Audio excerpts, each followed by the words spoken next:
Thank you, Mac. Kala ko galit sa akin yung kapitbahay ko kahapon eh. Lumapit sa akin eh, nagpark ako ng sasakyan dyan sa harapan. Ay, seryoso mo eh. Kasi nilapitan ko syempre. Oh, mate, can I help? Sabi niya, do you want me to trim your trees as well? Because I'm doing mine tomorrow. That would be awesome, sabi ko, di ba?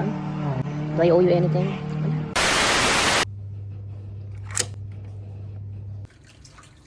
Sipag na ito. Nahiya tuloy ako. Iba trinim niya yung puno. Pwede yun sa labas gawin eh. Yung yung puno. Pinantay niya sa fence. Pati yung ground, yung binagsakan ng mga leaves. Kiniklear niya. Sabi ko na lang mag-clean mamaya. Nahiya ako. Nahiya pala ako. Di ba may regalo sa'yo si Mac nung Christmas, di ba? Trinim niya yung trees natin. Oh, pantay na, Bim mo.